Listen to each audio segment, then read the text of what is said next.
A very good afternoon to everyone, and welcome to our special program, the Ambassador Series, a unique platform set up by the Center for interaction with heads of foreign missions in India. Thank you all for joining us today. This indeed is a very special session. We are delighted to have the High Commissioner of Singapore to India, His Excellency Mr. Simon Wong, joining us. A very warm welcome, Your High Commissioner. We're truly honored to have you with us today. Naushad, as always, it's a pleasure to have you join us.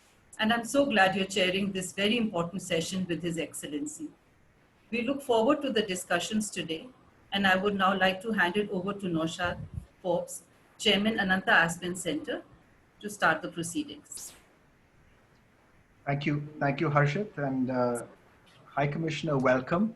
We are delighted to have you with us. It's a great pleasure to be with you on this program this afternoon. High Commissioner Wong has just arrived in India quite recently. I think your arrival was a little delayed by COVID, by the challenges of getting here. And I think this is, I believe, your first public address. So we are greatly privileged to that you've chosen us to be your first for your first public engagement. High Commissioner Wong is a career diplomat. He's been based in a variety of very interesting locations. In fact, in Taipei, in Beijing, in Seoul, and in Hanoi, I believe. And these are the four cities that you've been based earlier on. And one of the things that I would love to explore with you in our conversation later on, High Commissioner, is these are four countries. These four countries and Singapore have done a remarkable job of controlling the coronavirus, which is the reason why we are meeting today in this now very normal format. So we really look forward to hearing, Simon, your vision of the India-Singapore relationship and how to further strengthen our ties of friendship and mutual cooperation and trust. We have, of course, as everyone knows, a very deep relationship, a relationship that goes back to, I think, the formation of Singapore. I think India established formal diplomatic relationships with Singapore in its first year as an independent country. And this year marks, I think, the 55th anniversary of that event. In the Ananta Aspen Center, we've had a very close relationship with Singapore. We hold a strategic dialogue between India and Singapore, and I personally look forward to this dialogue every year. At the last dialogue, it was in Delhi, and we were privileged to have Dr. Jaishankar address the dialogue as well. In fact, just 2 weeks ago, as part of the Confederation of Indian Industry, CII arranges an annual core group visit to Singapore, which is always a pleasure. And it's always a pleasure because we arrange these visits to many parts of the world, but the Singapore one is always special. And it's always special because of the quality of the conversations that we have. The depth of understanding of all the ministers that we speak to, how wonderfully they are briefed not only on India, but on what's been discussed in the immediate previous conversation that we had half an hour earlier on. And it's always a real pleasure. And this year, we uniquely have carried out a virtual core group visit to Singapore again, which went very, very well, and was a great pleasure as always.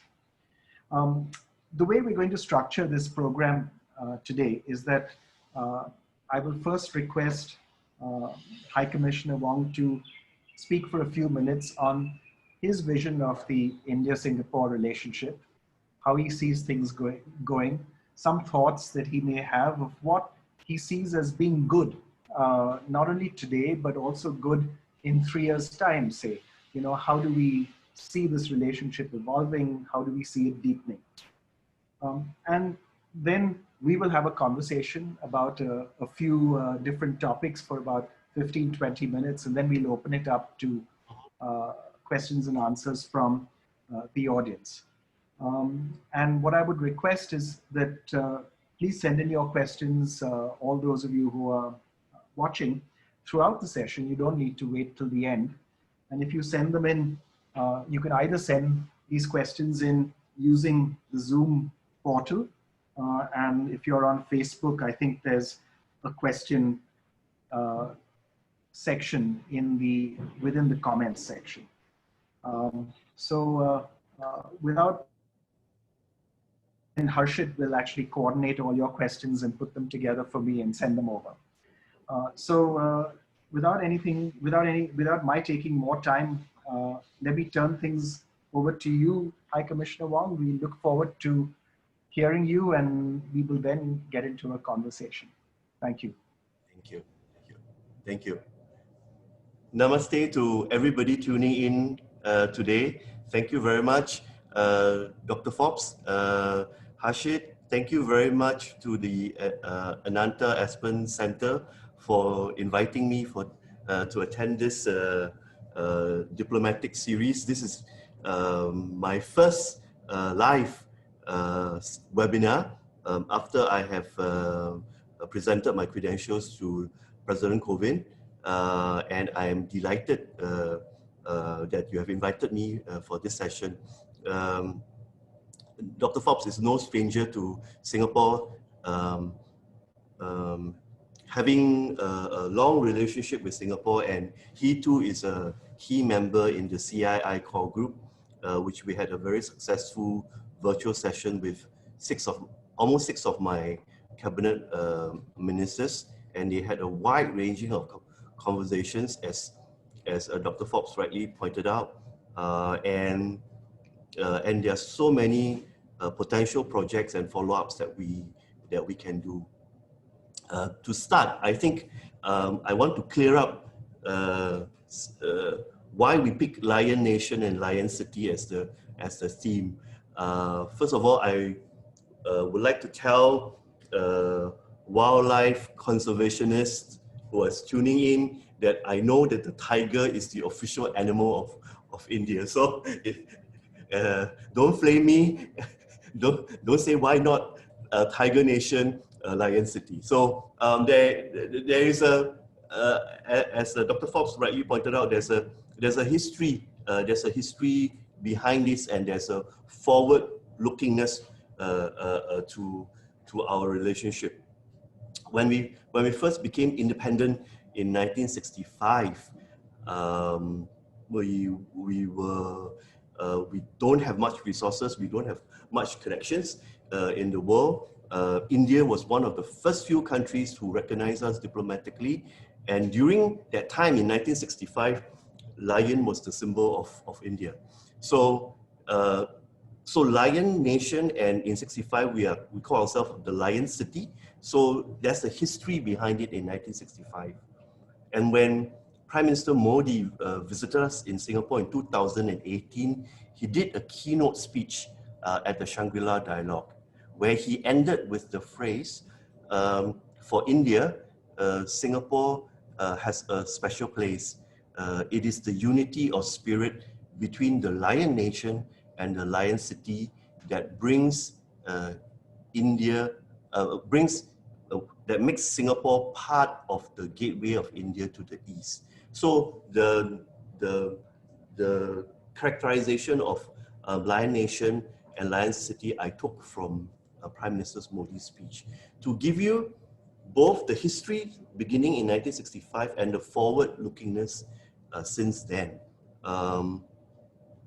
I want to keep this conversation short because it is just after lunch. I would prefer a dialogue with Dr. Forbes and then take Q&A.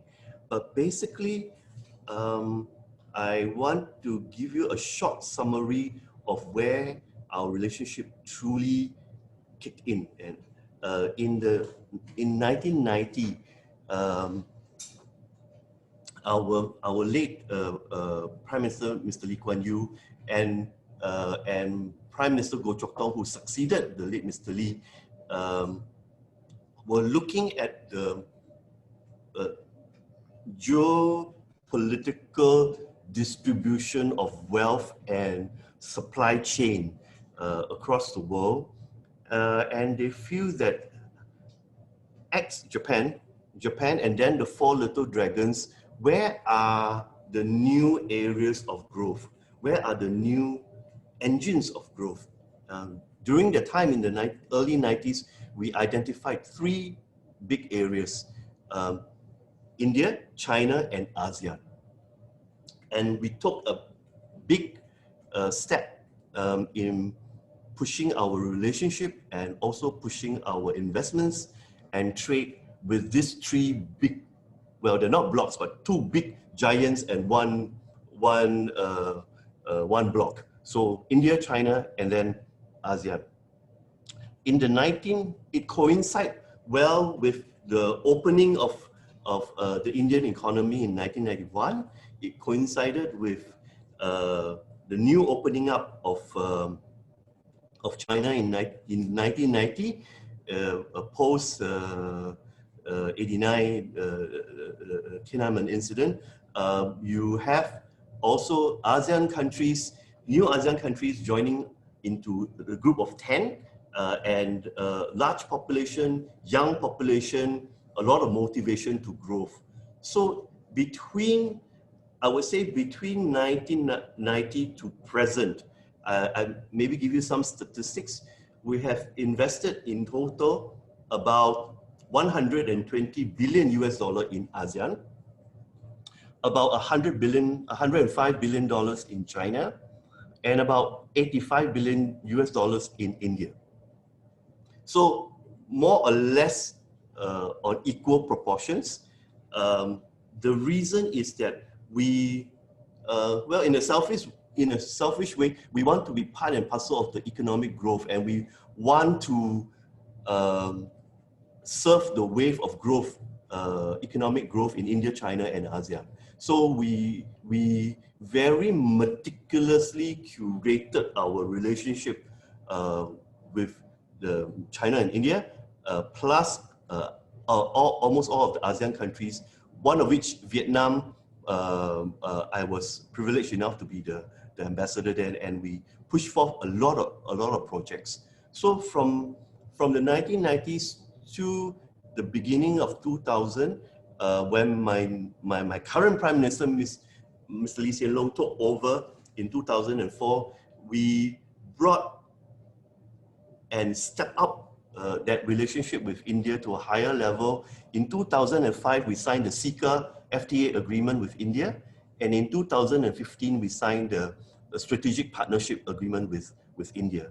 And as a result of that, we are probably the only country, perhaps outside of your relationship with Russia, that the tri-forces train together.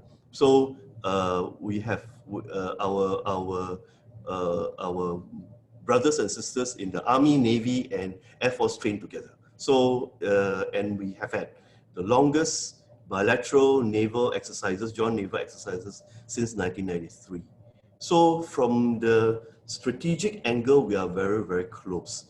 And we have always had, how would I say, a very, very pragmatic relationship and frank relationship with India. We are so close that we literally sit down with each other without much introduction or without much looking at talking points. We will just go into a serious discussion. Because we see ourselves as friends, we are very, very lucky that a big nation, a country such as India, sees us as more or less intellectual equal, and also a friend to talk things through, a partner in the region. So I would characterize our relationship as frictionless. Like you said, Dr. Forbes, you even in a virtual session that you have with all the industrialists, meeting with our cabinet ministers, you don't see formality. You see really frank intellectual discussions on the way ahead. All my three prime ministers, the late Mr. Lee Kuan Yew, Prime Minister Goh Chok Tong, and the current Prime Minister Lee Hsien Loong, has always said Singapore must be an open book to India. Whatever we can share with India, we should do so without hesitation. So throughout the journey of opening up of India to now, we have always been there as an all-weather friend. We have had since 1990 to present so many crises. We have the 1997 financial crisis, Asia financial crisis. We had the SARS crisis in 2003. We had the big financial fallout in the West, Americas, and so on, so forth in 2010, and now we have the COVID crisis. But throughout it, we are hand in hand with India, and we have always given our frank advice in exchange of views with India. So we know the whole world is being challenged by COVID, by the very acrimonious tension between the two big superpowers, the US and China. Now we have a border dispute between India and China. Almost all, every country around the world are affected by the global slump. India in particular in the second half suffered a sharp decline of 23.9%. You will see a big shrinkage of demand across the world. And you will see a big shrinkage of value being destroyed around the world. So how are we as two all-weather partners deal with that a post-COVID world is indeed something that we will work very, very closely with India. The Indian government has come up with many plans, and it is being fronted by this idea of Atmanirbhar Bharat, which is quite inaccurately translated to self-reliance in English, unfortunately. If I look very closely at the Hindi essence of Atmanirbhar Bharat, there is a sense of self, a sense of confidence, and a self assurance in the Hindi translation. But unfortunately, when you translate it to English, self-reliance has a 70s kind of import substitution flavor to it that scares a lot of non-Hindi speaking investors. So I personally feel, in my humble opinion, I feel that Atmanirbhar needs a Hona, and self-sufficiency needs a forward-lookingness. So it should perhaps translate to be forward-looking self-reliance, to give it active nature, to give it a worldview, and to give it a connectiveness to the rest of the world. We want to partake in Atmanirbhar, not as a noun, but as a Hona, as a verb, being active in that front of your next level of transformation. And I feel that there is enough thickness in relationship and enough comprehensive business, commercial links, and people-to-people link that we can look for ways forward. Dr. Forbes, I think I've spoken too much. I look at the time, my 10 minutes is up. I will leave it at that because I want to have a conversation with you and I want to be able to take some questions. So to keep this session alive. Thank you. Thank you very much. Thank you very much, Simon. Thank you for those comments. And I think for some very interesting perspectives. And I think your comments about this conversation that took place between two of your former prime ministers in 1990 and how that then got implemented in balanced investment in each of the three focus areas that Singapore saw as the future for its own economic relationships. I think that captures in many ways both the foresight that Singapore's leadership has always displayed and its ability to turn foresight into actual delivery on the ground. And it's that's quite a unique capability. I also think you're absolutely right about your interpretation of Atmanirbhar. I've been struggling with this translation also of self-reliance because to me also self-reliance has this 1970s tinge. And self-reliance was our official policy in the 70s. It didn't work then, and honestly, it won't work now. I like to think about a better translation maybe being self-resilience as opposed to self-reliance. That how do we build an economy that is more resilient, that has a wider diversification of supply chains, that is indeed more integrated more widely around the world, and that is really the approach and the perspective that we should be seeing in those words. Let me one of the things that I wanted to ask you to reflect on is not just the India-Singapore relationship, but you've been based in, I think, 4 very unique countries, and these 4 unique countries they share certain things in common. One of the things that and 2 very different things, I should say, that they share. China, Taiwan. I shouldn't call Taiwan a country. I don't want to get you into trouble, but it's let's say so China, Taiwan, South Korea, Vietnam, all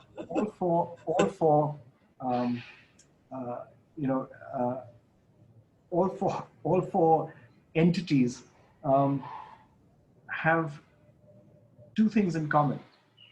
They've all really done an exceptional job of tackling the spread of the virus. And they've all been very successful manufacturing-based export stories.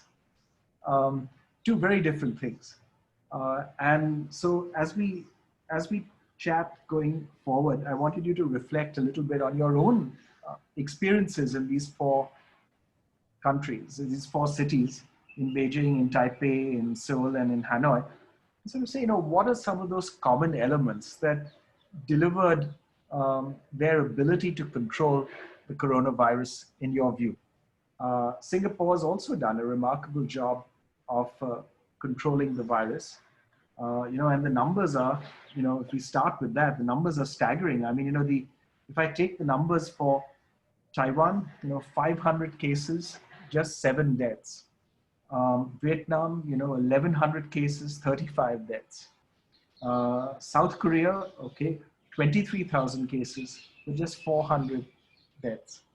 And Singapore, if I remember I don't know what the latest numbers are, but I seem to remember that the numbers were around 50,000 cases, but 25 deaths. I mean, 27 deaths. Yeah. 27. Okay.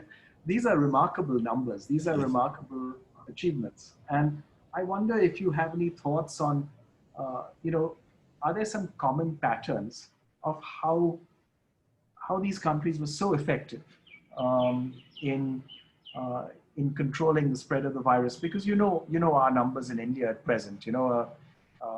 5.8 million infections and over 90,000 deaths, and a curve that is showing no signs of flattening. Yes, thank you very much for the question. And before answering the question specifically on COVID, I think I would like to share with people tuning in that for some reason I was placed at the time of my 4 postings in rather challenging times, so to speak. My first posting in Korea in 1991, Korea was at the inflection point where it wants to really push itself out to the global sphere. The conversation during that time, as I remember recalling, they don't want to be the little brother in the backyard of Japan. To put it in a very stark way, the big push was, I want to go out, but how do I do so? They were in a very comfortable situation in Korea. All the chaebols have captured all the market. Previously, the government of the day say, never mind, as long as I protect our own market, the conglomerates will grow and we will have enough. We will have enough in the 60 million, 70 million population to survive and thrive. Our market is big enough. I don't need other people to come in. But there are 2 stark examples during that time, the Daewoo and the Samsung. I remember accompanying the late Mr. Lee Kuan Yew for meetings with Daewoo and with Samsung. The 2 conglomerates have 2 different visions, as I recall. The first vision of Daewoo was they explained to the late Mr. Lee how they made money, to say, I don't have to spend a lot on R&D.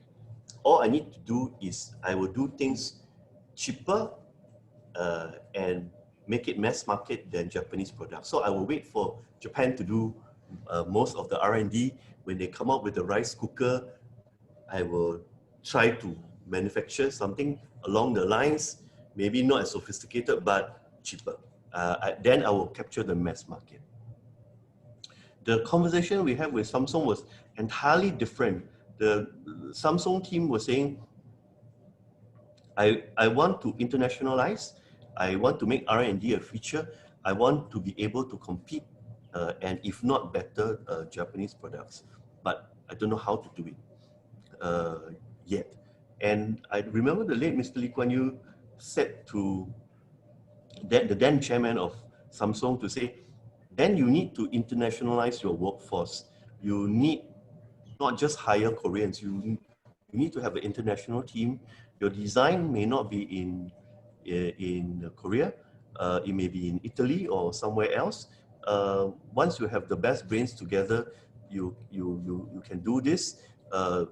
Supply chains can be, in a lot of places, you can go to a cheaper place to produce and you can lower your cost. I remember distinctly this this conversation, and true enough, down the road you see, oh my God, Samsung is everywhere. Yeah. So I was at that juncture to keep a story short. Then I was in Beijing at the time when we established our first industrial park in Suzhou. It is a big project of which the size is about 290 square kilometers. It is a third, no, not a third, it's not half, but more 40% of Singapore. It's a huge project which was not smooth in the beginning when we moved in, and we really didn't make money for the first 10 years, but we stayed on The reason is because it's a mindset during that time. I remember being there, sitting in on some of the discussions, a little bit frustration from the Singapore point of view, why they could not understand the mechanics of it. I give an example. When we moved into clear land and we wanted to lay down all the pipes, fiber optic pipes, wastewater pipes, and so on and so forth, our Chinese partners say, "Why are you doing this? It's so expensive. It makes the land cost so expensive. Why don't we just do the normal, this kind of pipes?" I say, "No, we need to future-proof the land, so we need not dig it up anymore." The conversation was also, why do you need to lay your electrical cables under? Can't you see there's poles up here? So it's like that kind of conversation. So, but the Chinese learned very, very quickly. Within 10 years, they captured the spirit and they moved on. So, and then we set up new industrial parks in Tianjin and in Guangzhou, and now we have another one in Chongqing. Vietnam was another interesting point. In the early 90s, when we wanted to use the same model of industrial parks in Vietnam, we really hit a wall. We only had an experimental one down south, and for nearly 10 years plus, we could not expand. So, but after having spending 4.5 years, we managed to convince the Vietnamese government to look at things very, very differently. So through long conversation with our Vietnamese partners, we are able to persuade them to come in to join FTAs. They were very resistant to join FTAs. The domestic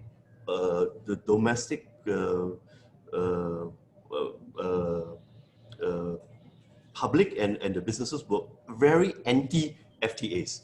But now you see Vietnam with so many FTAs, RCEP right now, the TPP right now entering into EU. You suddenly see an explosion of people coming in, and true enough, then the Vietnamese government then realized, oh, so you really need all these specially curated parks to put in clusters. So you have your chemical clusters, you have your pharma clusters, you have your textile clusters, and so on and so forth. And you see the explosion of exports, and people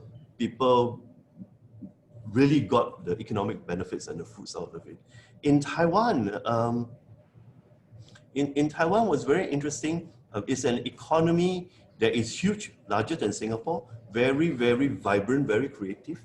But unfortunately, it has a neighbor that's not very, very friendly towards them. So how do you then work out a means to eke out a living that is not so dependent on your larger neighbor? How do you do that? Through creative alliances, through a very targeted government assistance to move some of its more labor-intensive operations out of Taiwan. And while I was in Taiwan, the Taiwanese were pushing for the double I. Investments in Indonesia and in India. So very, very targeted. You have big delegations coming in and out, trying to find areas of improvement. Taiwan being a democracy has a very competitive and vocal ruling party and opposition party relationship, much like what we see here in India. So a lot of things can be discussed.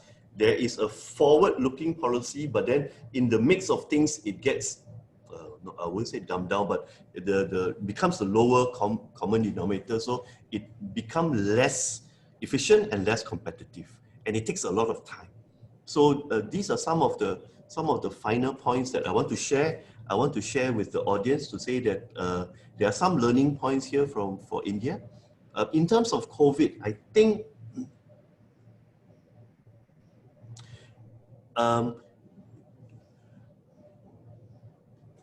Taiwan, Taipei, Beijing, and Hanoi have experienced bad experience with SARS.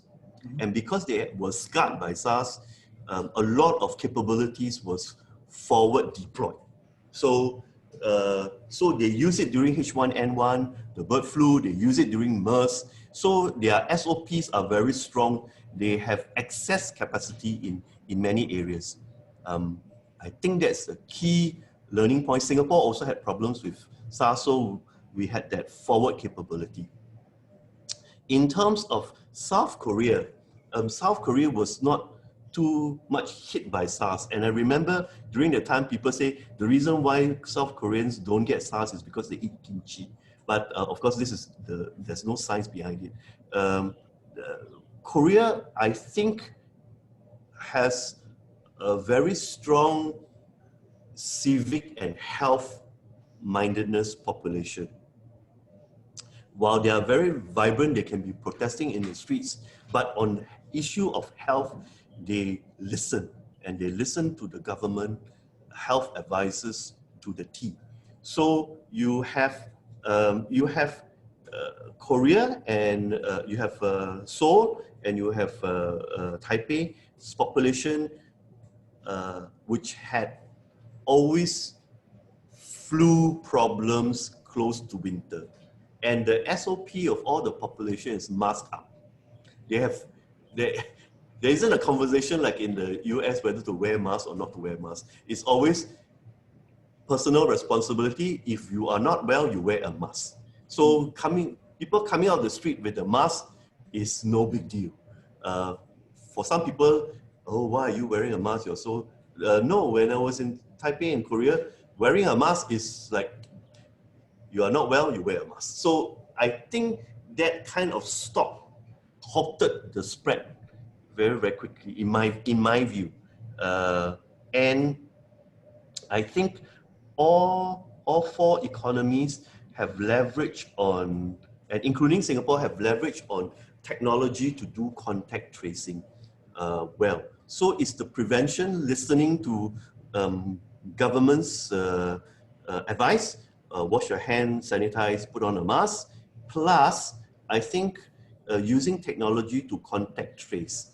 Although there are a lot of discussion on privacy, because why do you want to have an app on the phone, or why do you have this little token? Singapore has been pushing out tokens that you're carrying, that government will track where you go. But it is very useful once, let's say, for example, one person get COVID, you know immediately who are the 10 people who were with this person in that vicinity, and immediately you can track them down.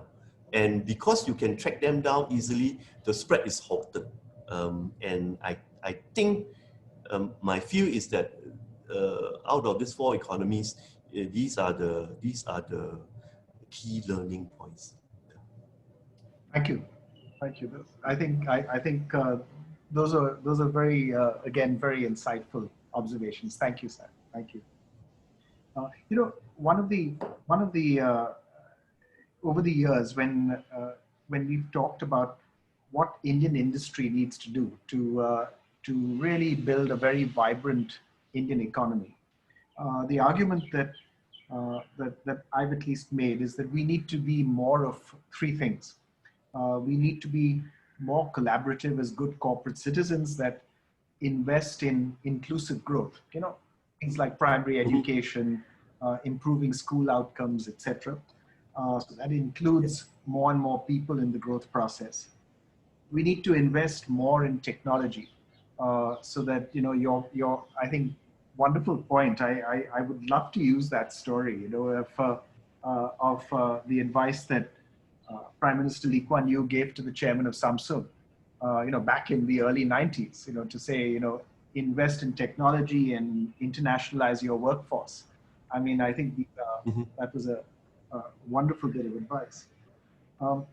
And third, that we need to invest more in international, you know, that we need to invest in exports, we need to invest in establishing our presence overseas and becoming much more outward looking in our orientation as firms.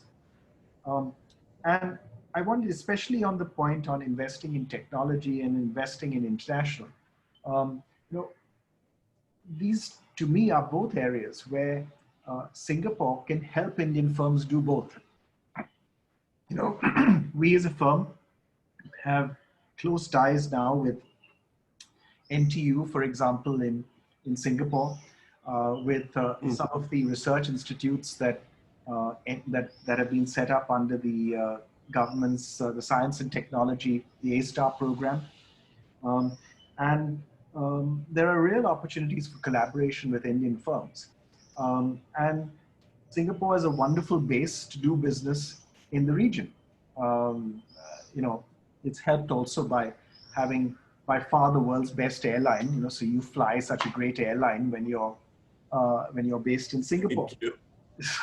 So you know, it's a you know, these are all advantages that Singapore can bring to, I think, us as firms as we try to be more international, try to be more technology focused. And I wondered if you had any thoughts uh, on on those 2 points and how we can encourage many hundreds and hundreds of Indian firms to take advantage of the opportunities that Singapore provides. First of all, outright, I must say, Singapore is very jealous of the talents that India has. We are jealous, simply because there is creativeness of your youth, the ideas that they have, come up. We are a small nation, just about 5.5 million people. The late Mr. Lee have said if we were to pick talents out of a small pool, it will be very, very difficult. You need to look at the talent pools all over the world and have them come to Singapore and collaborate together. So it's the same notion of international talent coming to Singapore to really create sparks. My view is that I think, Dr. Forbes, you're being modest that we can help India. We truly need to collaborate. What we have is an ecosystem, albeit a small one, of entrepreneurs like yourself, startup talents, venture capital, management pool, linkage between with universities and industries. So, and a very, very strong government product advisory group that helps startups who will grow from 0 to 100 in the whole ecosystem. What we can do in collaboration with India are in these areas. I would say the exchange of ideas between your startups. You have a good startup ecosystem already. We have India has its own venture capital funds. Singapore has its own.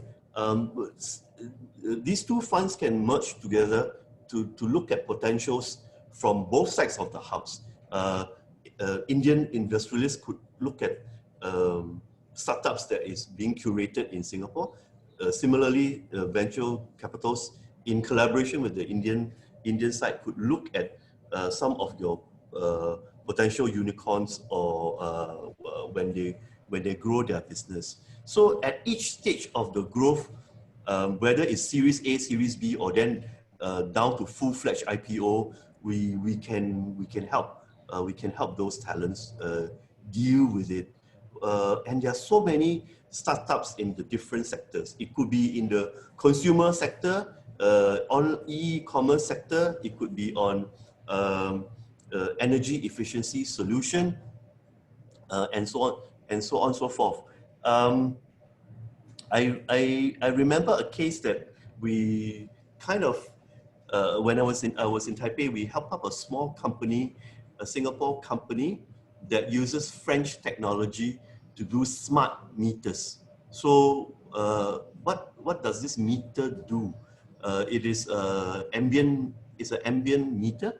in the past, we have meter readers come to the house to see how much you have used in the water and in the electricity. This smart meter will gather the information, and through low frequency Wi-Fi means very low power needed, transmit back to HQ, and they will do the calculations. They will even write warnings to the house to say, excuse me, sir, this month you have used 20% more water. There could be a leakage somewhere, so on and so forth. It's a smart meter, so to speak. This company has a Series A funding less than $500,000 from Singapore. We help bring them to collaborate with the Taiwanese counterparts. Taiwanese venture fund found them interesting. They invested in this in the Series B. So both sides collaborated, and in the end, helped this company get a municipal project to install 50,000 smart meters in the district.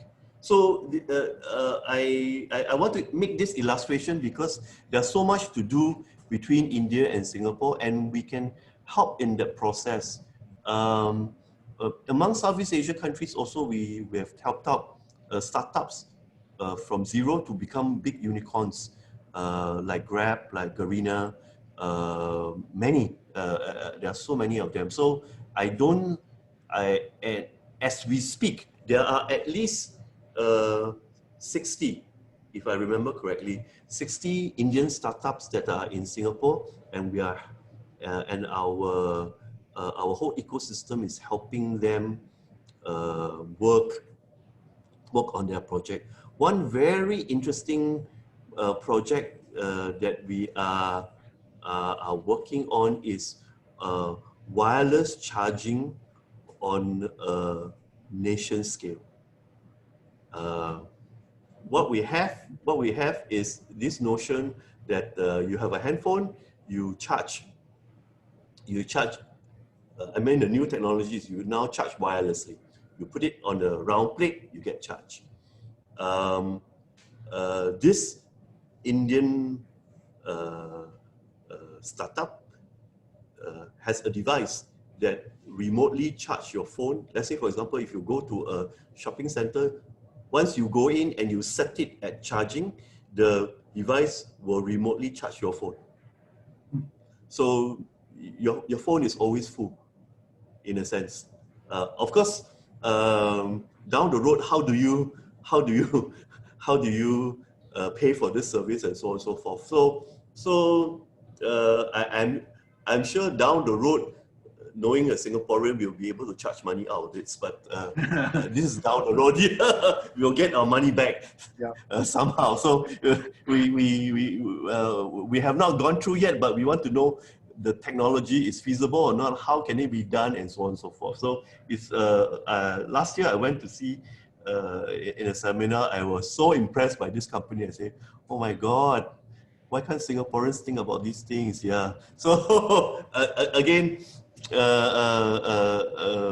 very smart engineers, and we had not only from India, a whole suite of international talents who are curating their startup in Singapore, and we want to do that. So in short, answering your question, Dr. Forbes, I think there's so much to do. What we need to do is to use a platform. Let's say, for example, you have a CII platform, we can link up with our startup platform, and we can already start talking. Or if individual companies like yourself, Forbes Marshall, has an idea or wish to, let's say, for example, partake in this exercise, and I've personally invited you to be one of the mentors of the startup. We can be part of this ecosystem. Yes, me. Thank you. So I'm taking some of the questions that have come up and putting them together with others. So we have a question.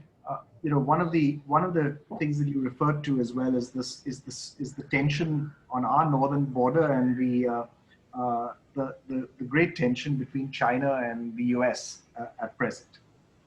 And there's, you know, there's a fair amount of both implicit and explicit pressure on countries to choose between China and the US.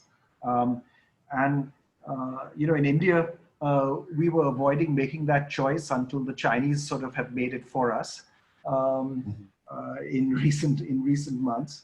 But you know, in Singapore, are you being pressured to, you know, choose between China and the US? And then any thoughts that you have as well? This is a question from a good friend of mine, Rajiv Kaur. You know, any thoughts that you have on can Singapore play a role in helping diffuse some of our tensions on our northern border, or it's worried that it doesn't want to get in the middle between between us? To answer your first question, on a daily basis, we are pulled from all sides, Yes. so to speak. We will have our US colleagues coming to us and say, yeah, we have noticed that you have become very, very close to the Chinese, so we want you to pull back. And we have our Chinese colleagues coming to us saying, we noticed that you are very, very close to the US and we want you to pull back.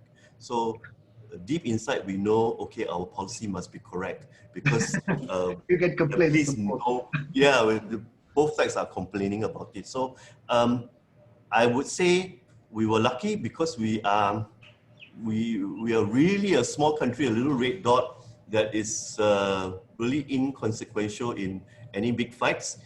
So while there's pressure, there's not really big unbearable pressure. And our prime ministers have come up on many occasions saying that both sides shouldn't force countries to take sides because we don't want to.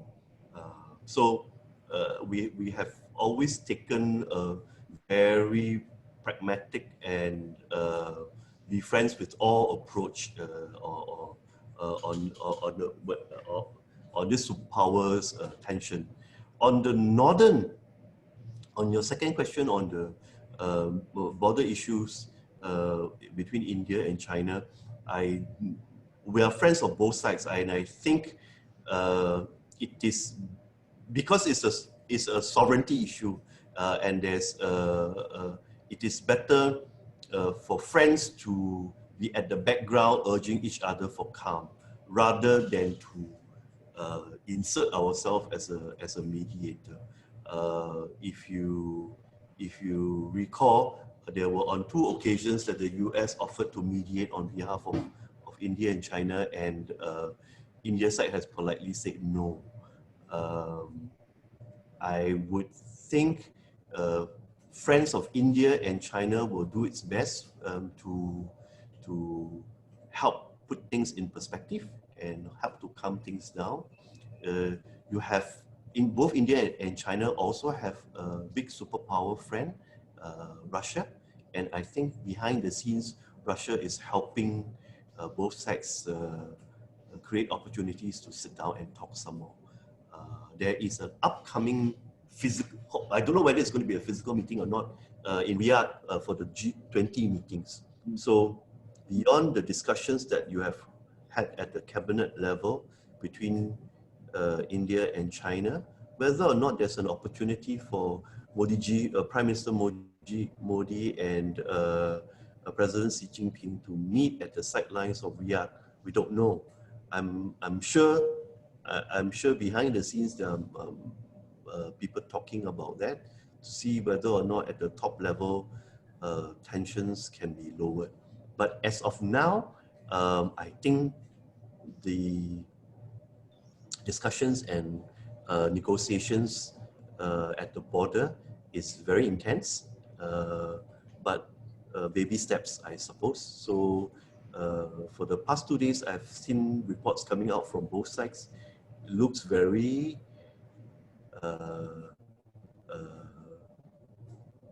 intense talks, maybe not much of a budge on both sides, but at least the atmospherics are calmer. There are new there are no new increments of troops from both sides. So I see that as a plus. Hopefully down the road, we could see some form of resolution. Thank you. One last question, which is combining again two questions that have come up.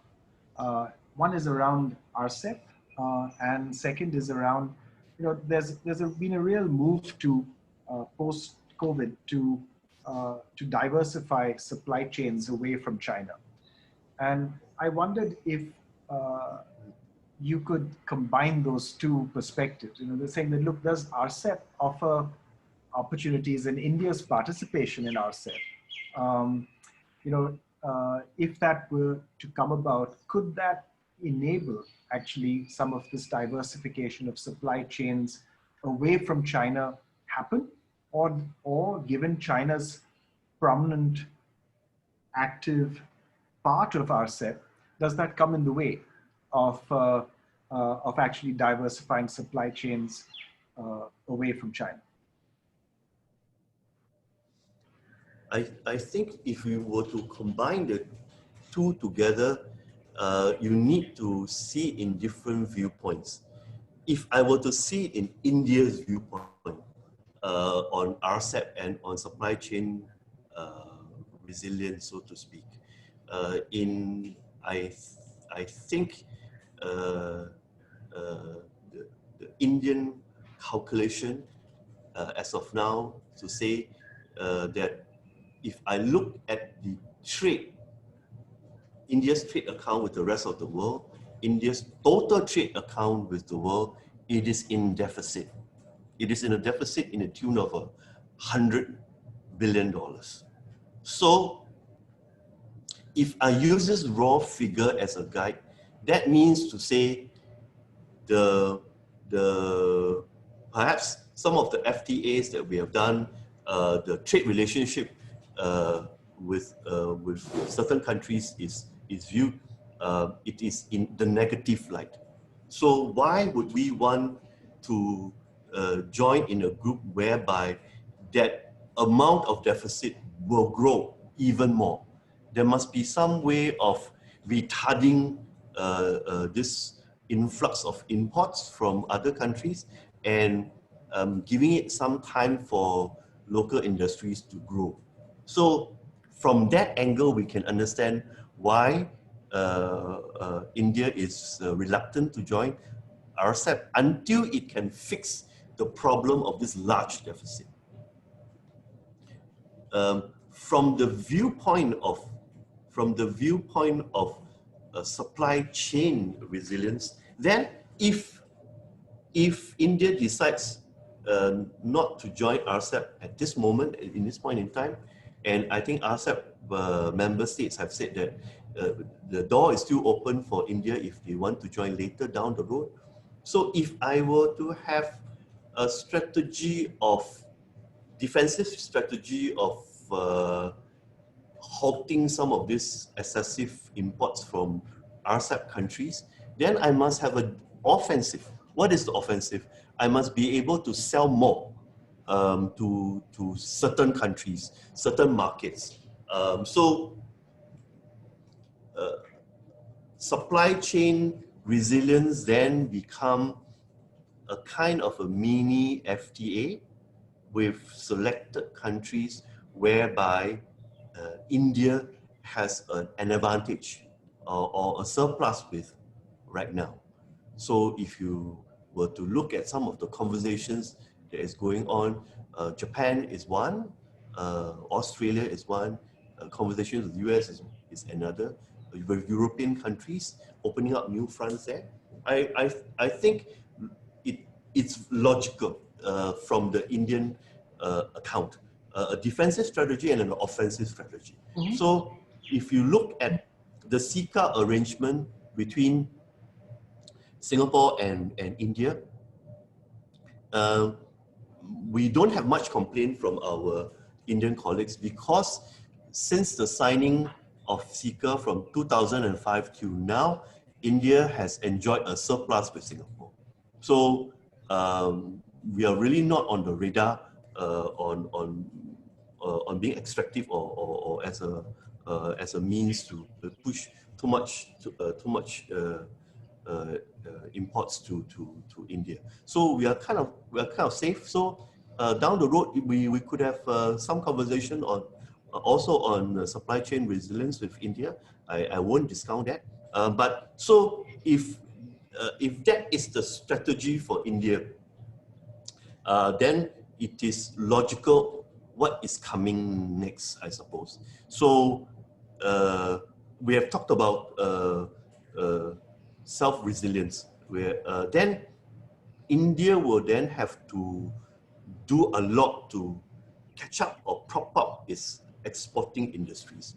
As of now, maybe I give you another set of data with people tuning in. I've said about investments being more or less on equal parts of the two big countries and one region. If I look at the bilateral trade that we have with ASEAN, the bilateral trade we have with ASEAN is about $150 billion. With China, slightly less, around $100 billion.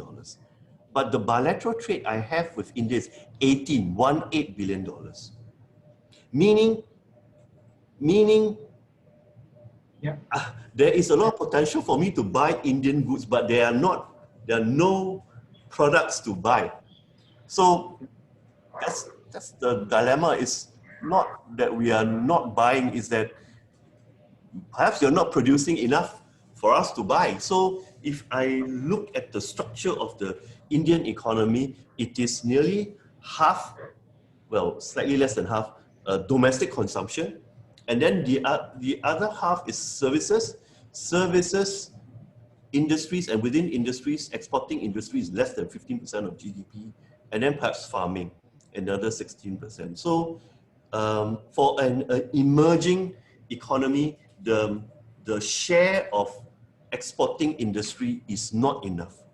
So I'm very, very happy to hear that the government of the day is identifying very, very quickly the 20 sectors that you can push forward, and enhancement of new laws that can help both local and foreign investors move on production, on manufacture very, very quickly. So you have a window of opportunity right now,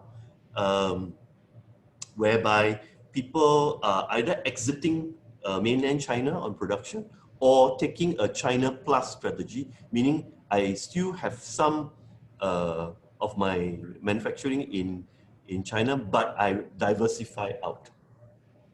So if I look at the global stage in Asia, who are capturing some of these flow-throughs? India has done very, very well with the ease of doing business. You were 147 in 2015, you are now 63, if I remember correctly, in 2020. You are in line basically with Vietnam, Indonesia slightly down, Philippines slightly down, in line with Vietnam. But Vietnam, although the population size is about $90 million, is getting the same amount of foreign investment as India has. So that means they must be doing something better. And by better means what? Is it because they have now a stable power structure, meaning a stable supply for industries? It doesn't have brown-out blackouts. Do they have good roads, integrated rail, integrated ports in Vietnam? Is it because they now have a truly single window to deal with all the foreign investments? Do they now have a cluster plan, meaning in different states in Vietnam, they have truly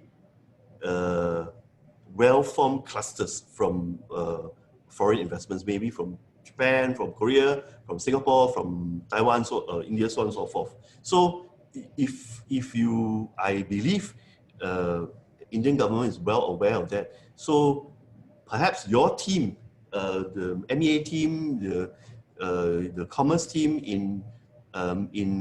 in Vietnam needs to study that and see whether or not you can port it back to India and see whether some of these can be pushed through fairly quickly. I mean, there's a lot of good policy reforms in the government. I think the devil is in the detail and how policy is being implemented and what kind of conversation that you have between the union government and the state. Because sometimes the policy is good, but when you drill down to some of the states, they say, I really don't care, or I'm not buying into it. So you then have that delay. My own humble view is that India has a very short lead time within 3 years. If you cannot get things done quickly in a well-formed way, narrative-wise and policy-wise, and drill down to the ground-wise, you may miss the window. Because as we have discussed this, the economy, the global GDP has shrunk. The global appetite for investment has also shrunk. But people want to move out of the gate very quickly, and people want to invest in stable areas where they think they can make a profit out of it. And if India cannot put itself in the front few positions, then your competitors will take away your cheese, so to speak. Yeah. So Singapore is anxious because we are good partners of India, and we have 650 companies well invested in India. We want to see you grow. We want to invest in growth areas, so we are eagerly waiting to start that conversation. Yeah. Thank you very much, Simon. That was I think that's a great note to end on and a great message, I think, for us all. And we share your optimism about the potential that we have as a country. And we take your comment, I think we must take your comment very much to heart, that this potential and this window is available to us for a limited period. And we need to get, as you say, the narrative right, the policy right, and the delivery on the ground right between center and states to actually capitalize on this potential and the huge opportunity that we have just now. So I think that's a great note to end on. I know we could continue talking for a long period of time, but I know we've taken enough of your time, and appreciate very much your spending this time with us. We look forward to other opportunities to have discussion with you, Simon. I think it will be a great pleasure, and welcome again to India. Welcome to the Ananta Aspen Center, and we look forward to our continued engagement. And thank you all, those who've been sending in questions, and to your active participation today. Thank you. Thank you very much. Thank you, Dr. Forbes, and thank you for everybody listening in. Thank you for giving me this opportunity and platform.